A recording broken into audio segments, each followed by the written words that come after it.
The Sports Renegades podcast on SportsTownChicago.com.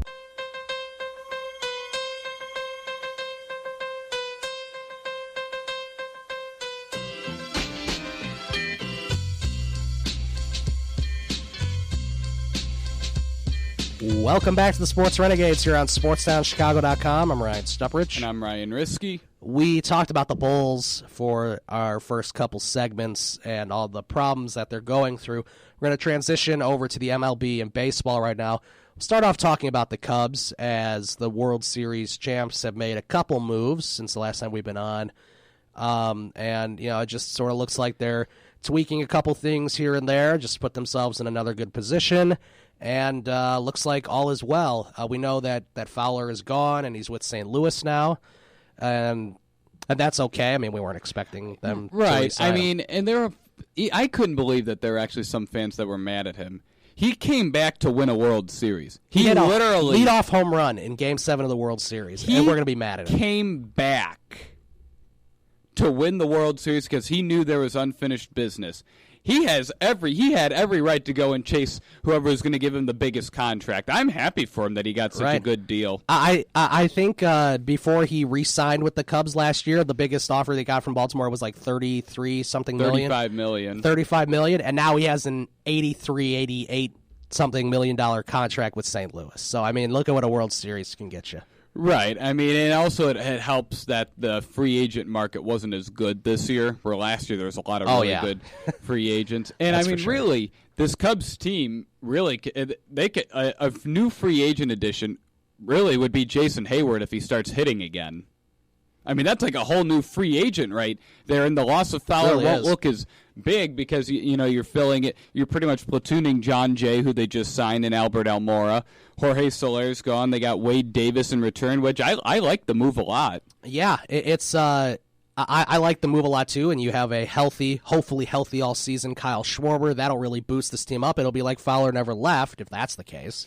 Right, and the Wade Davis and Jorge Soler thing, I'm glad they didn't, spend $80-90 million on a relief pitcher. I mean, right. I wouldn't have complained if they, handed out 4 years, $60 million to Melanson. Except I like this a lot, and I think it really shows that the trade market for Soler was not that great. No, it really wasn't. It really shows that they felt better about Wade Davis than they did about any young controllable pitcher that they could have gotten in that package for Soler. And I mean, if Wade Davis is healthy, he's one of the best relievers in the game. He's on a relatively nice contract, only $10 million for next year. And the bullpen, I mean, they still have a couple more pieces to fill in the bullpen, like trying to find another lefty reliever. Which it doesn't look like Travis Wood will be back. So, I read they're still in contact with his camp, except some team might pay him more money to start. And right now, Mike Montgomery's penciled in as the number 5 starter, which I'm a little iffy about that. He did pitch well last year, except if they're able to sign Tyson Ross, which it sounds like that they're making him their top priority, which they should. I mean, if he can recover from his surgery, that's a great addition. He'd be a bargain. Montgomery could go back to being a lefty specialist in the bullpen / the long reliever.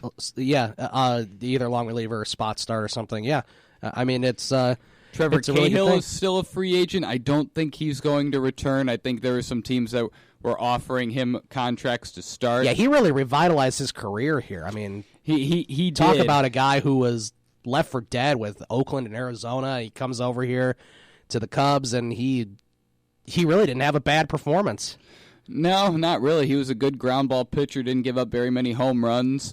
He's going to be tough to see go. Except he didn't make the postseason roster. No, he didn't. Which I mean, I think that could be something that would make him not want to stay here. And he won the World Series. He's going to go for some money right now. He already came off of a big contract from the Diamondbacks. Yeah. I mean, I think all is good right now. And of course, Chapman. We weren't expecting them necessarily to keep Chapman either. He signed a 5-year contract with the Yankees, so he was only away from the Yankees for like 3 months. And the funny thing about that is that's one of the rare instances of a win-win trade for both teams. I like a deadline deal for a 1-year rental. The Cubs win the World Series, and the Yankees get him back. Yeah, and now we have Wade Davis, who we can hopefully, when healthy, he was like the best closer in the game anyway. So. Right, and then you'd like to assume that Rondon will be healthy next year. Should be. Him and Strop, they just didn't have enough time to recover from their injury. Yeah, we couldn't have got Chapman at a better time, too, because that's when Rondon and Strop went right, down. Because, I'm pretty sure going into the postseason, the idea would be if your starter can go 6 innings and you got Strop, Rondon, Chapman. Boom. In 7, 8, 9. Yeah, done. There just wasn't enough time for them to get their arms back into shape because they didn't have enough regular season games left for them to do that. Right. So then you can't really do much in the postseason, and neither of them were very effective. And it became obvious at times that Madden only trusted Montgomery and Chapman. Yeah, that is. Obviously, that's pretty obvious when you look at the way that the World Series turned out. Taking a look at some of the hot stove moves from the offseason so far. Edwin Encarnacion rejected the qualifying offer from the Blue Jays, so it'll be interesting to see where he ends up. And he also rejected a 4-year, $80 million offer from them. Yeah, so it looks like both parties are ready to move on. I don't know where he'll end up. The Blue Jays signaled they were ready to move on when they gave Kendrys Morales a 3-year, $33 million deal. Right. Yoenis Cespedes just recently signed the 4-year contract with the Mets, so he'll be on the Mets for years to come.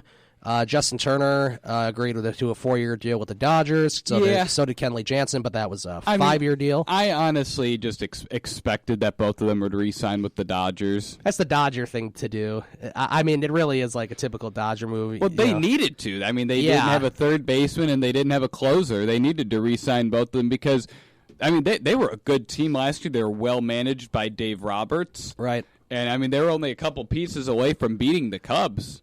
Yeah, true. Really, they're really. They need another starting pitcher. They re-signed Rich Hill, also, and they're also in talks with the Twins to try to acquire Brian Dozier. So that would be very interesting. And of course, Dexter Fowler signed the 5-year contract with St. Louis. Ian Desmond is probably going to be the first baseman for the Colorado Rockies, it seems. And the Rockies are keeping tabs on Encarnacion as well. That could be interesting. Could you imagine how far Encarnacion can hit a ball out of Coors Field? I don't even want to know.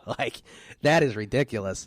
He could get to 50 home runs possibly. He's been hitting. He's had a couple seasons with 42 home runs. And he could get over 50 in Coors Field if he's playing there half of the time.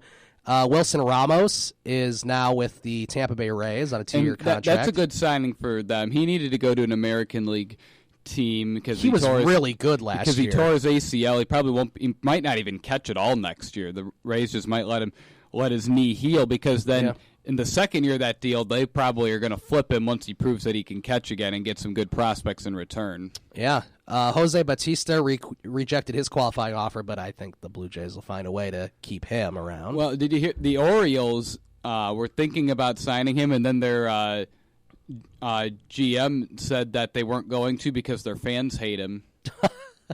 Well, that doesn't surprise me. He rubs people the wrong way. He does. He's a villain in Texas. And the thing with the Blue Jays is they haven't offered him anything more than 1 year, $17 million. Right.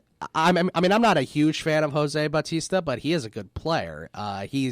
I think I'd rather have Encarnacion personally. Well, Encarnacion's 3 years younger. 3 years younger, and it's different positions too, first base and outfield. Well, and Bautista's defense was really bad last year. He only played in 112 games. Still hit over 20 home runs, low batting average. So you could tell he's on the decline. He's 36 years old. Yeah. Real quickly before we go to break. Mark Melancon signed that 4-year contract with the Giants, which was a very good move for them because, if there's one thing that they needed, it was bullpen help. The Cubs exposed that in Game 4 of the NLDS. I think they'll make some other bullpen moves also. Yeah, they probably will. Neil Walker accepted the 1-year qualifying offer. He'll be back with the Mets. Matt Wieters is still a free agent. Mark Trumbo rejected a qualifying offer. Mike Napoli, he could land somewhere nice as a free agent. And Josh Reddick signed a 4-year deal with the Houston Astros. So those are some of the big moves that have happened so far. After this break, we're going to talk about the White Sox offseason because they probably had made the most headlines of any team so far in the offseason. We'll get into them and the failure of the Nationals front office. They just continue to make mistakes. You're listening to the Sports Renegades on SportsTownChicago.com. The Sports Renegades podcast on SportsTownChicago.com.